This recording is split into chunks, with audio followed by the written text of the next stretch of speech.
You're watching The Source on CNN Philippines. I'm Pinky Webb. The Philippine Coast Guard reported a swarming of Chinese maritime militia vessels in the Julian Felipe Reef located in the West Philippine Sea. The Coast Guard said they challenged the vessels and documented them, but the radio challenges were ignored by China. Let's go straight to the source of the story. We have PCG spokesperson for the West Philippine Sea, Commodore J. Tarriela. Commodore J, welcome back to The Source. Thank you for your time. Good morning, Ms. Pinky, and also a pleasant day to all your viewers. Okay, not so pleasant after seeing the photo and videos of the Chinese maritime militia. The PCG monitored about 135 of them in and around the Julian Felipe Reef. Sir, the photos and videos were released, I understand, yesterday. Ano po? How long have they been there? I do recall that in the articles that was sent that sometime mid-November, there were about 111 of them. Tapos biglang ito pong Sunday, bigla na lang dumami from 111 to 135. Yes, the first time that we were able to document their presence was last November 13. We physically counted this Chinese maritime militia, and in total there were 111 of them. And then a few weeks after that, the Armed Forces of the Philippines also conducted their patrol in that area, and they said that it has increased to 125. And then during the National Task Force West Philippine Sea last December 1, we presented this data, and then it was discussed that it is really needed for the Coast Guard to conduct another patrol last December 2. That's why our Commandant, Admiral Ronnie Hilgavan, directed our Coast Guard vessels, BRP Sindangan and BRP Cabra, to proceed to Julian Felipe. And all of us were surprised since we found that there are still more than 135 Chinese maritime militia swarming that particular area. And what is more interesting, Ms. Pinky, is that even if we challenged them through radio, none of those vessels ever responded to our radio calls. Tatagalugin ko po yung kanilang response because this is not the first time this happened. Dinededma po tayo para po silang walang naririnig. Yes, nobody responded. What are they doing there?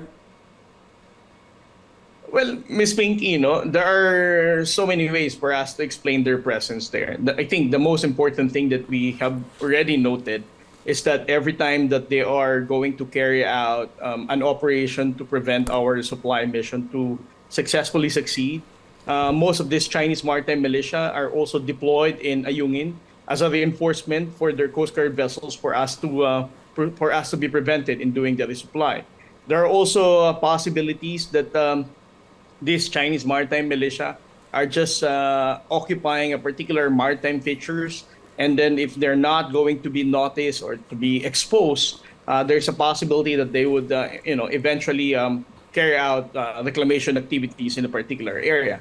There are also instances that people are saying that this Chinese maritime militia is also a strategy for China to show off their capability in sending a maritime militia in a particular area with such number.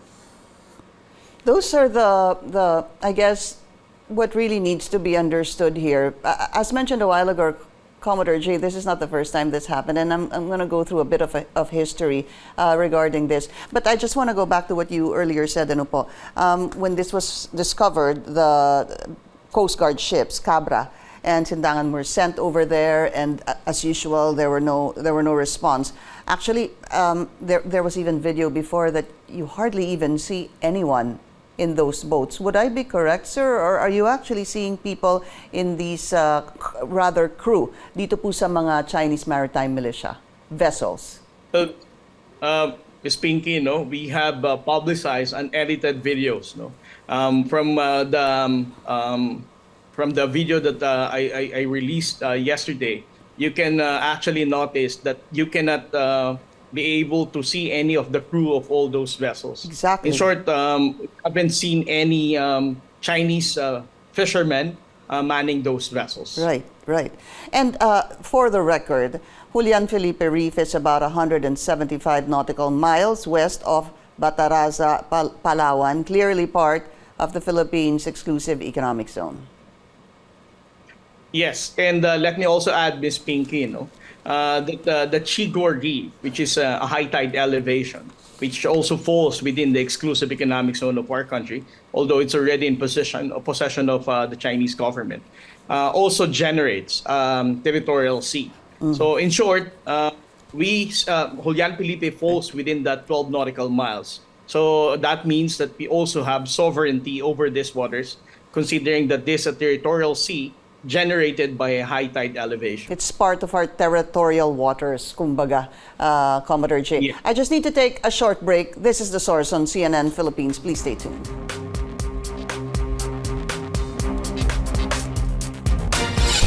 You're watching The Source on CNN Philippines. I'm Pinky Webb. Our source today, PCG spokesperson for the West Philippine Sea, Commodore J. Tarriela. And I want to go back to that video that was released yesterday. So here you see these Chinese maritime militias lined up. Some call it lashed together, moored together. Commodore J. Tarriela saying, if we actually look at the video right now, wala po akong nakikitang tao dyan. Commodore, you were saying a while ago that there are possible reasons for this. They could be occupying it, they could be undertaking reclamation activities. How will we find out, and what is the most likely reason that they're there? Ano ho kaya talaga ang kanilang pakay? At because again, this is not the first time. Well, Ms. Pinky, I don't want to speculate actually, what is the specific objective of this Chinese maritime militia. But again, let me also add, Ms. Pinky, that every time that they do this swarming in a particular maritime feature, just like what they did in Iroquois Reef or Rosol Reef a few months back, and also in Sabina, if you're going to do a coral survey of the seabed, after they departed, you can see that the corals were totally damaged. So there are so many possibilities, Miss Pinky. But again, I don't want to have a much more clear explanation of the real objective of this Chinese maritime militia. And maybe just for context, sir, going back, doing a bit of research on this, past sightings, May 3, over 100 of them were sighted in the same area, Julian Felipe Reef. And even 2 years ago, we were able to secure the video. Back then, our exclusive video here from our chief correspondent, Pia Ontiveros, wherein, again, sir, this was 2 years ago, almost 200 of them were sighted. This is video coming from the Philippine Coast Guard, but I hope we can show what we aired back then 2 years ago, where halos ganito din po ang itsura. Yung inyo lang po mas malapit, mas close up po ito. But ganun din po yung kanilang ginagawa. Tuloy-tuloy, hindi po talaga tumitigil, Commodore. I think this, do we have the video of what we were able to secure 2 years ago? Oh, unfortunately, we don't have that. I'm sorry about that, sir. What further actions siguro na lang, gano'n na lang, sir, will the National Task Force on the West Philippine Sea intend to do? Well, Ms. Pinky, let me correct you. Actually, that was, let me add on what you said. The first highest number of the Chinese maritime militia that we documented in Julian Felipe was in March of 2021. It's true, that was 2 years ago. And that's the highest number. So if you're going to ask what are the actions, or the policy recommendations that we are proposing to the national government through the National Task Force West Philippine Sea, I think we have to remember the fact that every time we publicize this illegal behavior of China, eventually these vessels also disperse. That's why I have always been, the NTF-WPS have always been very supportive of the transparency initiative, because we know that every time we expose them and they are being criticized, not just here domestically in our country, but by the international community, of their illegal actions, and in particular, this kind of swarming activity in the West Philippine Sea. The People's Republic of China eventually withdraws their Chinese maritime militia, and the next time you know it, like after a few weeks, or even if it would still take months, they are withdrawing and leaving the Julian Area. Felipe. Yeah. And then if you're going to ask what are the options that we have, on the part of the Philippine Coast Guard, we documented this. We submitted to the National Task Force West Philippine Sea. Yeah. And we have the concerned agencies there.